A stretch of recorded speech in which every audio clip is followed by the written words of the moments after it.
On Tuesday evening, Fox News host Tucker Carlson hosted Pat Davis, a retired police officer who's running for Congress in the state of New Mexico as a Democrat, and his ad that he has running right now is F the NRA.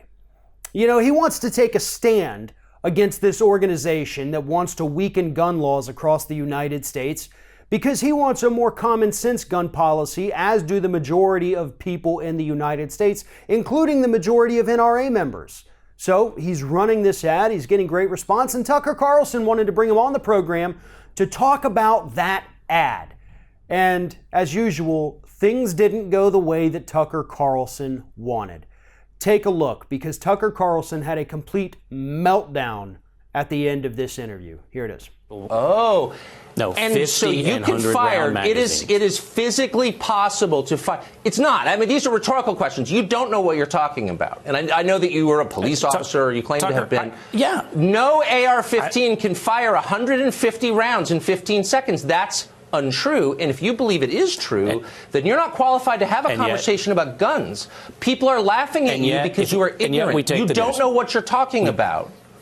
No, that's just untrue. We take exactly the word of the police officers in Las Vegas, who I trust, who ran into that room to save people down below and found the weapons that were modified with bump stocks that would allow them to do that. So they say an AR-15 can shoot. What do you think would happen to the barrel in 15 seconds if you put 150 rounds? It would melt. So I guess my point is, if you're going to take on the NRA and be Mr. Tough, I was a cop guy, maybe you should know what you're talking about, but you don't. You're putting something on television that's demonstrably wrong, that's physically impossible, and all of your voters are like, oh, yeah, this guy knows what he's talking about. He was a cop. But you don't know. So maybe you should apologize for it. I'm not apologizing for taking on the NRA. I'm no just one trying else to. Is doing it. Oh, okay. I think you should apologize for saying something that's factually and politeness untrue. Have not changed the conversation. We need new folks to take over. Yeah, that's why I'm not being polite. I'm trying to get a real conversation going here. Yep. But you don't know what you're talking about, so maybe you shouldn't be in a position to make decisions because you don't understand the issue. Because you just told me with a straight face that an AR-15 can fire 150 rounds in 15 seconds. Ooh, surprise, it can't. So maybe you should admit that and move on to something you understand. Would you do that? Tucker, this is exactly the type of arguments that don't get us where we need to be.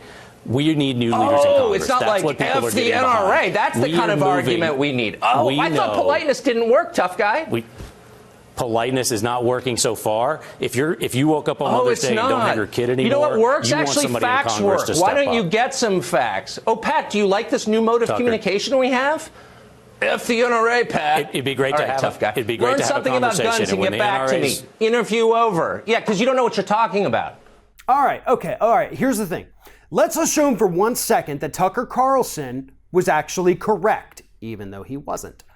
This is what Republicans like to do when you try to talk about gun control. They like to divert based on your language. Like if you call an AR-15 an assault rifle, that's the only thing they want to talk about, is why you're wrong about that terminology and not about the fact that it's being used to murder children all over the country. They just want to know that you know that it's not actually an assault rifle. They want to focus on the language used. And furthermore, Carlson is wrong. No, the barrel would not melt. It would get very, very, very hot, but it wouldn't melt.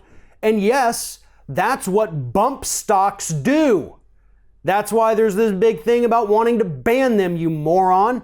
And furthermore, since when do you care about facts and the truth?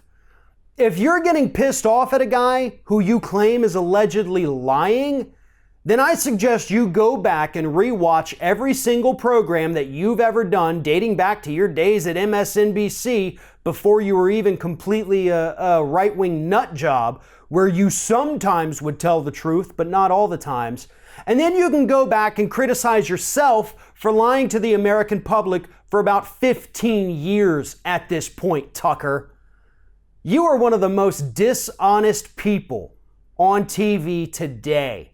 And you have the audacity to freak out on this congressional candidate, this retired cop, calling him a tough guy. What are you going to fight him? Because I would love to see that personally. If you want to go get in the street with Pat Davis and see who comes out on top, I would pay very good money to watch that happen, because I don't think you would stand a chance.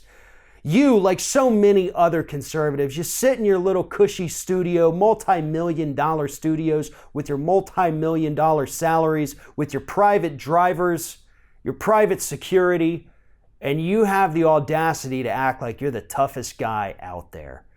You wouldn't last 5 seconds if somebody decided to come up to you and actually start a real physical fist fight just to see who the real tough guy was. So stop sitting in your comfortable little chair acting like you're the biggest, baddest dude on the block.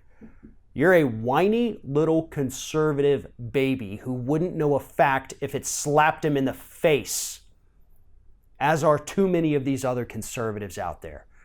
This guy, Pat Davis, just wanted to make a point that you, Tucker, seem to care more about him using the F word than you do about the fact that children aren't safe when they go to school, and that is on the hands of the NRA.